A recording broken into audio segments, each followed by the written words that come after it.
मैंने कहा शाबाश, IIT दिल्ली में आपका स्वागत है। जैसे मैंने ये पूछा कि पेरेंट्स खुश हैं, तो वो सवाल सुन के थोड़ा सा सहम गया। मॉम को पैनक्रियाटिक कैंसर था, तो मॉम की डेथ हो चुकी है।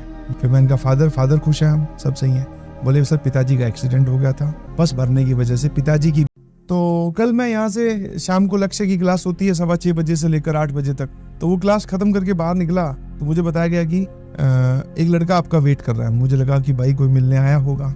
जब मैं जाके देखता हूँ तो कुणाल साहू नाम का लड़का वेट कर रहा था। मिले हम उससे, पैर वैर छुए, उसने अपनी बातें बतानी स्टार्ट की। मैंने कहा कौन से बैच से थे बेटा? तो बोलेगी सर मैं लक्ष्य से था, पिछले साल वाले लक्ष्य से। उसके बाद पिछले साल प्रयास 2.0 से था। मैंने कहा अच्छा। मैंने कहा बता भाई क्या सीन है?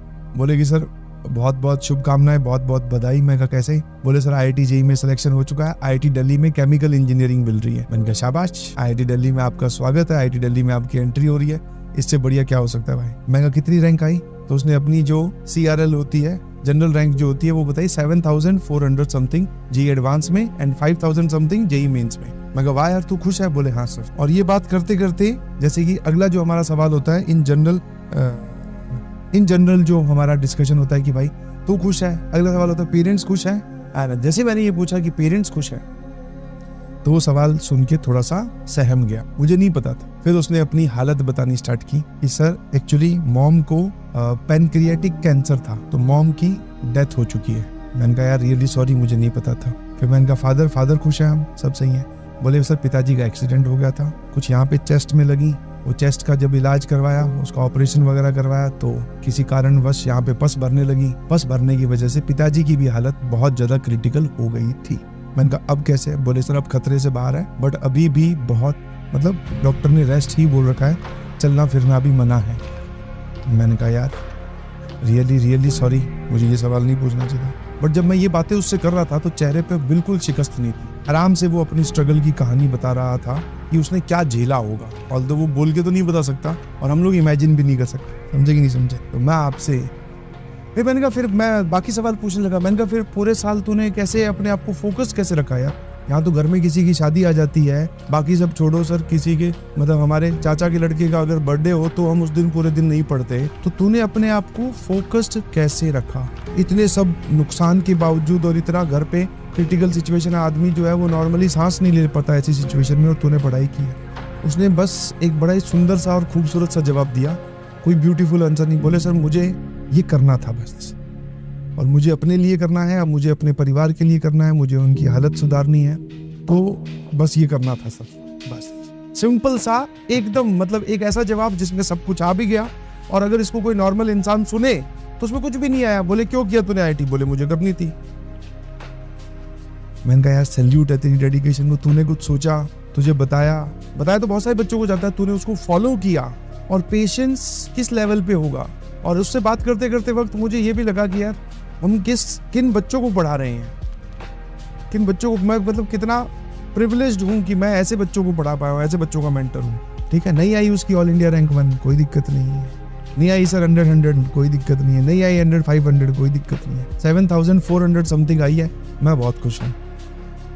आज की बात में अगर 2 खेमे बटे, इन फ्यूचर कभी ऐसा हो कि आपको ऑल इंडिया रैंक 1 पढ़ानी है, या फिर एक बच्चा जो ऑल इंडिया रैंक 1 लेके आया है वो आपके साथ फोटो खिंचवाना चाहता है, या फिर सर ये 7000 वाला जो इतनी स्ट्रगल करके आया, तो मैं भैया यही बोलूँगा 7000। ऐसा नहीं कि ऑल इंडिया रैंक 1 से कोई चिड़ है, ऐसा नहीं है, बट हाँ जो इसने किया है वो बोलते हैं सर एकदम बेसिक स्क्रैच, और जहां से हम आते हैं हम किसी को बताते भी नहीं है। एज ए टीचर हम लोग आप लोगों का लेवल, मैं आप लोगों का लेवल यहाँ तक मैं सोचता हूँ कि आप अपनी डेडिकेशन यहाँ तक शो कीजिए। और कुछ बच्चे हैं जो उनकी डेडिकेशन कहाँ की भी है, हम वहां तक इमेजिन भी नहीं कर सकते, ना आप कर सकते ना मैं कर सकता। तो मेरी आप सभी लोगों से रिक्वेस्ट है प्लीज, जो मुझे सुन रहे हैं, ऐसा नहीं है अब कुणाल ने करके दिखाया तो आप लोग भी कर सकते हैं। कोई इंटेलिजेंट वगैरह नहीं था सर, 79% या पता नहीं 78% है 12वीं के मार्क्स। कोई इंटेलिजेंट नहीं था, बस डेडिकेटेड, ठीक है, जुनून था कुछ कर दिखाने का, कुछ कर गुजरने का, जुनून बहुत तगड़ा था। कोई IIT के बारे में सपना लिया होगा, बस वो सपना सही करना था भाई, खेल खत्म। फिर मैंने पूछा, मैं आगे चल के तो यार हमने क्लासेस भी बहुत ज्यादा हेक्टिक हो गई थी। हर सवाल का जवाब यही सर, करना तो था ही। अब क्लासेस हेक्टिक हो, आप चाहे 2 घंटे पढ़ाओ 5 घंटे पढ़ाओ, पढ़ना तो है ही ना। मैं कहा सही है। तो जब तक आप अपने बहानों को दूसरों से कंपेयर करेंगे नहीं ना, तो आपको हमेशा बड़े लगेंगे। आप बोलोगे मेरे साथ तो सर ये है, मेरे घर पे तो ये सिचुएशन है, आप ये सिचुएशन ठीक करवा दो, मैं आपको पढ़ के दिखा दूंगा। तो जनरल एटीट्यूड होता है, मेरा भी ऐसा ही।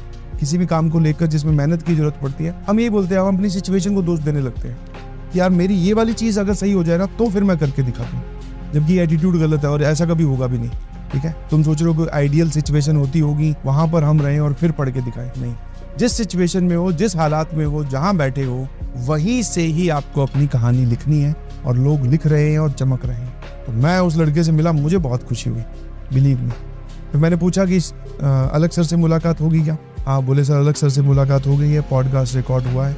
कोई रंग बिरंगी किताब नहीं की, ना कुछ और किया। जो मटेरियल उसके पास था, PW का मॉड्यूल, वो सॉल्व किया, JEE एडवांस में रैंक आ गई है ना। अब सर ये सब कहानियां सुनने में एट द मोमेंट बहुत अच्छी लगती है, मैं भी कर लूंगा। मैं कहा बहुत अच्छी बात है, स्टार्ट ऐसा ही होना चाहिए जिसको हम पिकअप बोलते हैं। पिकअप ऐसा ही होना चाहिए, किसी की स्टोरी सुनकर आप उससे इंस्पायर हो जी वो ये। बट जब आपके सामने कठिनाई आए, मोटिवेशन में आपने स्टार्ट तो कर दिया, आप आगे चल के ब्रेकर आएगा, सवाल नहीं सॉल्व होंगे, सिचुएशन डिफिकल्ट होगी, टेस्ट आ जाएगा, रिवीजन नहीं कर पाओगे। जब ये सब सिचुएशंस आए तो फिर पेशेंस रखिए, मैदान छोड़ के भागिए मत कि अब क्या करें सर, अब तो नहीं हो रहा है, बहुत हेक्टिक हो गया, समझे। हाँ, जितना हो पा रहा है उतना कीजिए, अपनी मैक्सिमम कैपेसिटी में रह के कीजिए, आप देखेंगे कि सब कुछ अच्छा धीरे धीरे होता जाएगा।